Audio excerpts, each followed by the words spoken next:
শার্টের টুকরো, লুঙ্গির টুকরো, গামছার টুকরো, এক করা কাঠ, আরো ছোট ছোট বিভিন্ন টুকরো। আমার আপুর বালিশ থেকে পাওয়া যায় 3 পিসের কাপড়, পায়জামার কাপড়, বিভিন্ন টুকরা। এসব দেখার পর সবাই হতভম্ব হয়ে যায়। এই অবস্থায় আমার নানি গ্রামে একটা কবিরাজের খোঁজ করেন, আমাদের সবাইকে সেখানে নিয়ে যান। রাত 10টার পর কবিরাজ আসেন। সবকিছু দেখে কবিরাজ অবাক হয়ে যান, ভয় পেয়ে যান, আবার বলেন এগুলো খুব খারাপ ভাবে করা হয়েছে, এর সমাধান করতে সময় লাগবে, পুরোপুরি সমাধান হবেও না সেটা বলে দেন। দীর্ঘ 1 ঘন্টা ধরে কবিরাজ সব দেখে শুনে যা বলেন তা আজ পর্যন্ত আমি কখনো শুনিনি। 3টা চরিত্রের মানুষ দিয়ে এই কুফরি কালাম করা হয়েছে।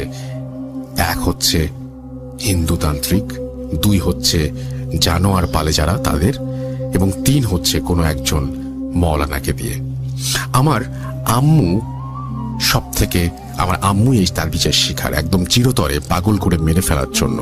আমার আব্বাকে করা হয়েছে যেন আস্তে আস্তে দুর্বল হয়ে যায়, কাজ করে সংসার চালাতে না পারে, বিছানায় পড়ে যায় এই জন্য।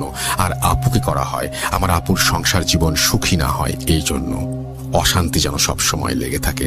আর আমাকে করা হয় পড়াশোনা নষ্ট করার জন্য, সবসময় মাথা গরম রাখার জন্য, যেন আমি সবার সাথে খারাপ ব্যবহার করি। আর 1 চিমটি মাটির বিষয়ে বলেন এটা অবিবাহিত মেয়ের কবরের মাটি, যেন আমরা সবসময় হতাশায় থাকি।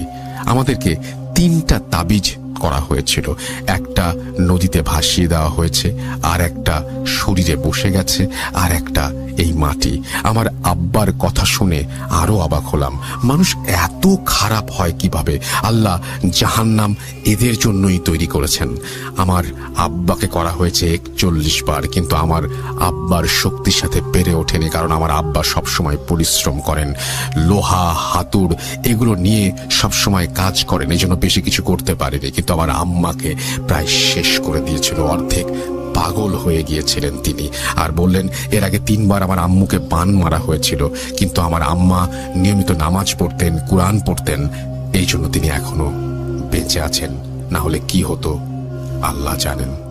আর আমার আপু শ্বশুর বাড়ি থেকে সেখানে থাকার কারণে বেশি সমস্যা করতে পারেনি, তবে একবার আমাদের বাসায় আসলে ওই বালিশে যদি সে মাথা রাখে, যেটিতে আমার আব্বার প্রচন্ড প্রেশার, ডায়াবেটিস বেড়ে দুর্বল হয়ে যায়।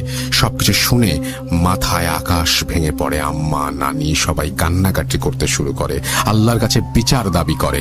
আমরা জীবনে কখনো কাউকে সামান্য ক্ষতিও করিনি, তাহলে কেন আমাদের পরিবারকে শেষ করে দিতে চাচ্ছে? ছোট ছোট টুকরো